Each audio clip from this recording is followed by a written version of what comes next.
kalau tentang kopi Arabica yang kami pakai itu akhirnya kami fleksibel ya. Karena apa yang dibawa petani kami approve, maksudnya kami terima karena kopi sudah turun sampai Sentani, jadi kita tidak bisa tolak kan.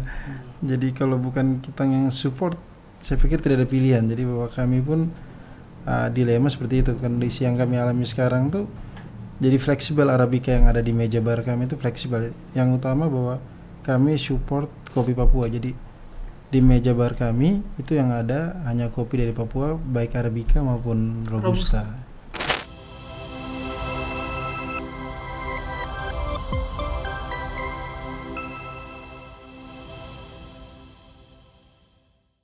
Salam jumpa Sobat Tobi dimanapun Anda berada. Jumpa lagi di podcast Tobi yang dikelola oleh Dinas Kominfo Provinsi Papua. Dengan saya Chris, kita akan memberikan informasi dari segala bidang. Sekarang kita akan kedatangan tamu. Ada Ade Lita ya. Iya, Lita benar. Numberi dan Gaspar Bao Balabuana. Ya, oke. Selamat sore. Selamat sore. Apa kabar? Sore. Luar biasa. Puji Tuhan baik. Baik ya. Kita sore ini mau cerita-cerita tentang kopi Papua. Ya. Kopi adalah minuman hasil seduhan biji kopi yang telah melalui proses roasting dan dihaluskan menjadi bubuk. Jenis kopi yang beredar secara luas adalah Arabica, Robusta, dan Liberica dan sebagainya. Kita mungkin mulai dengan ini ya. Cerita-cerita tentang awal terbentuknya meja kopi nih. Jadi kalau dari meja kopi sendiri sih, meja kopi itu proses transformasi dari bangku taman. Jadi awal mulainya kami bahwa dari akhir 2018 dan benar-benar start ada sebuah kedai itu di Mei 2019. Jadi kami juga mengucapkan limpah terima kasih karena kami startnya dari kampus, dari dalam kampus, dari gerobak, dan akhirnya terus tumbuh. Dan di awal 2021, Februari 2021 kami pindah di Rukodok 2 sih. Oke. Awal ini namanya memang sudah meja kopi atau? Namanya Bangku Taman. Oh, Bangku Taman. Bangku Taman itu nama band indie di akhir tahun 90-an, itu nama band indie. Band, ya? Di Jogja, daerah Merican, tuh anak-anak Merican, band indinya namanya Bangku Taman. Oh, Bangku Taman ya, baik. Di meja kopi sendiri nih produk-produk apa saja yang dijual? Kalau di meja kopi sendiri kan pastinya turunan dari kopi. Iya. Ada banyak lah menu-menunya, mulai dari kopi hitam atau biasa dibilang americano, terus turunannya kopi-kopi kekinian, kopi susu gula aren, sampai ada manual brew juga, V60, Vietnam drip begitu. Kalau yang paling laris sendiri apa? Kalau kami sih, Yang recommended? kalau yang recommended, nah semua menu di meja kopi recommended. Oke. Cuma di kami kalau kita kasih angka 100%, 70% itu di usia 30 tahun ke atas. Dan orangnya rata-rata yang datang sudah bekerja semua. Mereka paling suka pasti palingan kopi hitam, kopi susu. Nah, kopi susu di tempat kami namanya Bata Senja. Nah, Bata Senja cukup lumayan, bukan cukup ya, hampir setiap pagi dipesan oleh pelanggan, tapi tidak menutup kemungkinan untuk menu yang lain keluar. Hampir semua menu yang kita di dalam menu meja kopi keluar karena masing-masing punya selera. Ada yang suka kopi susu gula aren, kita sebut Mr. Dinda. Ada juga ada nama-namanya ya? Nama ada. Ada hujan sore itu kopi ada rasa karamel, ada rasa coklat. Terus ada juga namanya Strawberry Field, itu kopi campur strawberry. Nah, itu ada penikmatnya masing-masing begitu. Jadi saya tidak bisa bilang mana yang paling laris, semuanya ada penikmatnya. Kalau meja kopi sendiri nih buka dari jam berapa? Sampai jam berapa tutupnya? Kalau meja kopi dari jam 8 pagi sampai jam 11 malam. Itu dari Senin sampai Jumat. Kalau hari Sabtu buka jam 10 karena di tempat di Rukodok 2 kami menyesuaikan orang kantor yang dimana hari Sabtu kan Pegawai negeri bank libur seperti itu. Oke. Bahan-bahan kopi ini dari mana?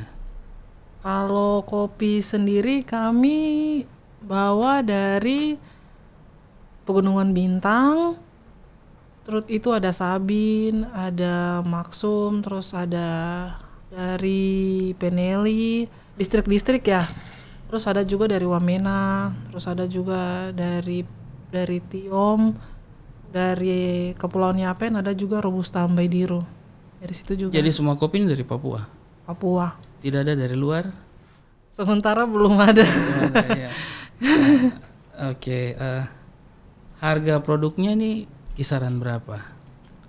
Jadi tadi saya mungkin menambahkan sendiri bahwa kalau tentang kopi Arabica yang kami pakai itu akhirnya kami fleksibel ya. Karena apa yang dibawa petani kami approve, maksudnya kami terima karena kopi sudah turun sampai Sentani, jadi kita tidak bisa tolak kan.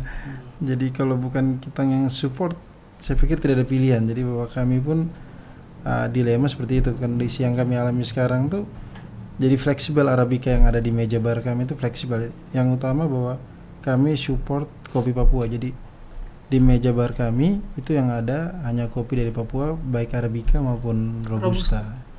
Selain menjual kopi, ada kegiatan lain yang dilakukan di situ? Jadi harapan kami bahwa goals jangka panjang kami bahwa kami berharap kami juga bisa menjadi rumah bagi anak-anak Papua untuk belajar menjadi barista atau untuk kedepannya bisa menjadi seorang roaster juga. Jadi ini merupakan media kami untuk bersinergi dengan siapapun.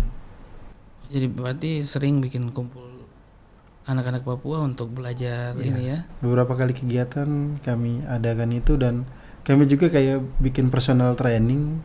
Jadi ada satu orang saja yang memang privat 3 hari belajar kopi dengan kami, biasanya ada seperti itu. Kalau di sana yang kerja ada berapa orang? Kalau kami sih yang kerja termasuk saya dengan Kakak Gaspar, salah satu di antara kita berdua kan sama-sama pemilik nih. Ada tim kami tambahan 3. Jadi kami semua tim 5. Jadi kami di meja kopi tidak ada yang paling ini, maksudnya karena pemilik jadi tidak kerja, semuanya kerja dan kami semuanya tuh tim kerja gitu. Untuk ini barista nih kan kalau tidak salah ada apa namanya sekolahnya ya? Iya. Waktu itu apa Adelita juga ada sekolah barista atau? Iya, ambil kelas barista di ABCD School of Coffee. Sama-sama juga dengan Kakak Gaspar. Dua-duanya ya? Iya. Kita berdua ambil kalau saya baru, Kakak Gaspar mungkin sudah lama. Terus ngambil kemarin kelas. Saya sempat ambil kelas roasting juga. Jadi bahwa ada poin yang penting bahwa menjadi barista itu bahwa by praktisnya butuh proses yang panjang. Iya, benar. Jadi bukan hanya sebatas kertas menunjukkan bahwa seorang barista menjadi lebih baik, tidak. Tapi tentang bagaimana mereka terus tumbuh dan terus belajar di meja bar mereka masing-masing, itu yang utama. Sehingga kami percaya bahwa proses itu yang membentuk seorang barista menjadi lebih proper. Iya, benar. Ada yang bilang practice make perfect. Yes. Sepakat kakak. Iya. Oke, tapi selama di meja kopi ini kira-kira ada kendala tidak? Kalau kendala sih pasti ada ya, kendala itu pasti ada. Bagaimana kita meng-create kendala itu menjadi sebuah challenge dan untuk belajar terus tumbuh sih. Pikir kalau jadi entrepreneur itu tantangannya lebih berat ya kan? Iya, benar. Tantangan jauh lebih berat karena memang kita dituntut 2 kali lebih kreatif mungkin. Iya. Apalagi dengan kami yang masih berproses, yang masih terus belajar sampai sekarang pun kami masih terus belajar. Oke, alamatnya ini di mana? Meja kopi berapa? Meja kopi ini di mana? Siapa tahu nanti kita punya penonton ini mau datang atau saya juga mau ke sana untuk coba. Silakan. Di Ruko Dok 2, biasanya Ruko Pasifik Permai. Di depan Bank BCA. Oh, di Ruko ya. Apa Starmart? Sampingnya Starmart. Starmart ya. Iya. Untuk Indovision ya. Iya, Starmart. Biasa bilang Indovision. Sampingnya. Untuk media sosialnya? Media sosial kami ada Instagram Meja Kopi. Terus kami juga tersedia di Grab. Oh, di GrabFood. Iya, GrabFood ada. Foto, iya. Media sosial ini pengaruh kah tidak untuk ini penjualan? Ini menarik ya, ini sudah sering diskusi. Jadi di awal tuh Meja Kopi itu tidak punya Instagram ya. Meja Kopi di Instagram karena kami punya kepercayaan bahwa kami ingin tumbuh organik. Kami ingin tumbuh organik dan kami percaya bahwa promosi terbaik itu saat pelanggan yang datang kami servis terbaik dan rasa kami bisa sesuai dengan selera mereka seperti ini. Dan kami pribadi tapi sekarang saya juga beruntung, kami beruntung betul punya tim ya. Kami merasa bahwa keluarga kecil kami ini, keluarga Meja Kopi ini, kami dari beberapa orang yang menurutku bahwa saling mengisi dan Kalita yang paling aktif nih. Karena Kalita malah justru actionnya lebih efektif dibandingnya sekedar media sosial karena Kalita bergerak kemana-mana. Dan kontennya sendiri buat sendiri atau? Iya, kita konten-kontennya sendiri, ada tim kami juga, kami buat di Meja Kopi dan ya itu membuat orang semakin penasaran tentang Meja Kopi yang mungkin dulu kami masuk post di Instagram sedikit, tapi kami akhir-akhir ini terus memposting di story. Saya lihat mulai banyak followers dan mulai banyak teman-teman dari luar Papua juga memfollow IG Meja Kopi dan mereka juga tahu dan akhirnya juga ada beberapa pesanan-pesanan. Sudah ada yang pesan dari luar kah belum? Kalau dari luar tuh cenderungnya ke roasted beans sih kak. Ya. Mereka pesan roasted beans, jadi mereka bisa seduh sendiri di sana. Oh, kalau di Meja Kopi belum. Ada, kami sediakan roasted beans juga. Iya, ada kopi beberapa. kemasan gitu loh, biji kopi. Begitu. Itu banyak yang pesan juga dan biasa juga dikirimkan. Beberapa hari lalu sih kita baru kirim ya Baru ke kirim Jakarta. juga. Jadi pesannya melalui ini WA. Ya, Terus kadang juga karena Instagram ini DM juga ya kakak. DM. Mereka DM pesan. Ada beberapa kedai juga sudah ngambil kopi juga. dari Meja Kopi. Iya benar. Kemarin tuh lagi rame ada kunjungan Wapres. Coba cerita sedikit dulu tentang kunjungan itu. Kalau saya pribadi itu shout outnya tuh saya kasih Kalita ya. Ya. Karena ini saya pikir ini movement yang luar biasa dari personal. Kalau saya personal tuh dari Kalita dan kalau saya bilang invincible hands. Banyak orang-orang yang tidak nampak tapi berkontribusi besar. Jadi untuk Bapak Wapres datang ini sendiri ada yang membantu, salah satunya Bapak Laduani.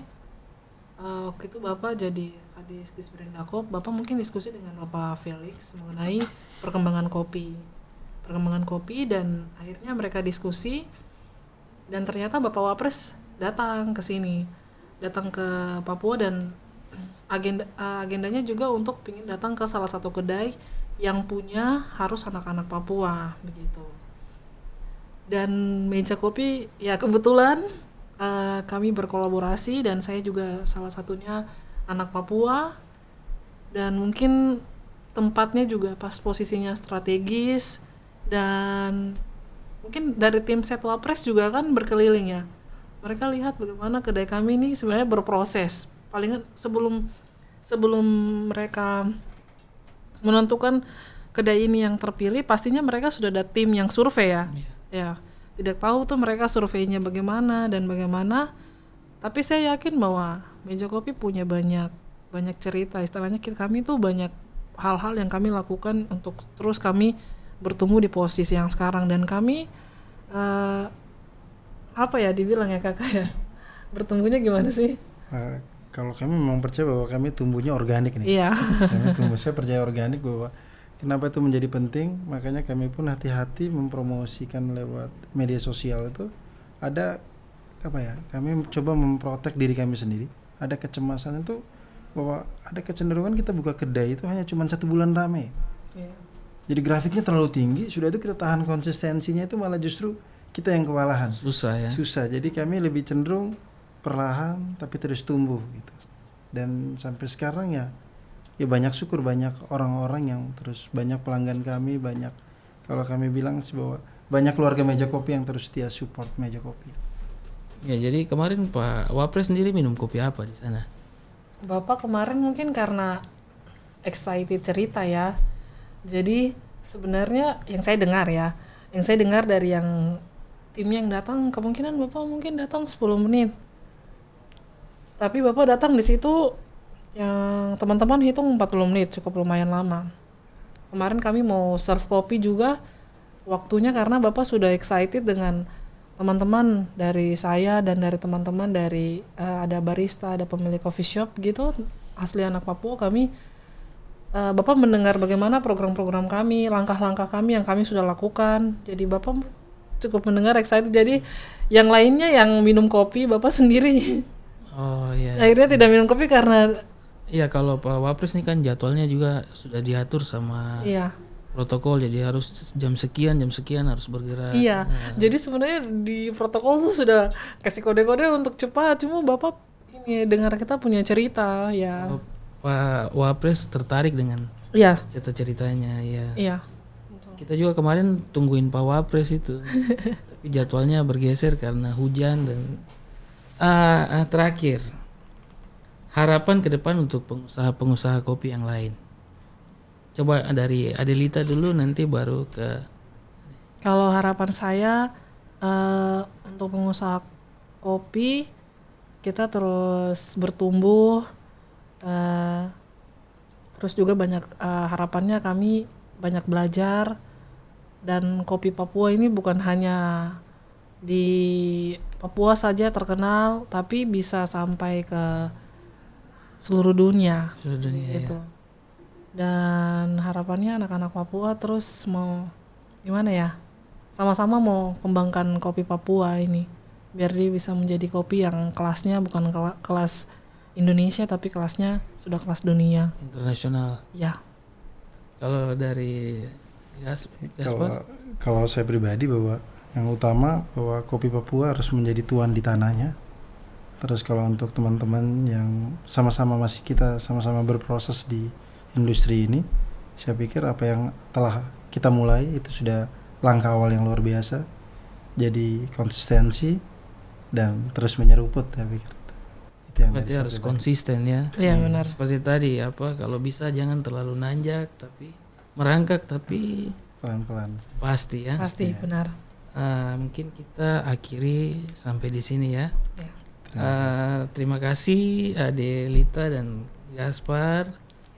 Terima kasih sudah datang mau cerita-cerita tentang kopi Papua di podcast Tobi. Ya.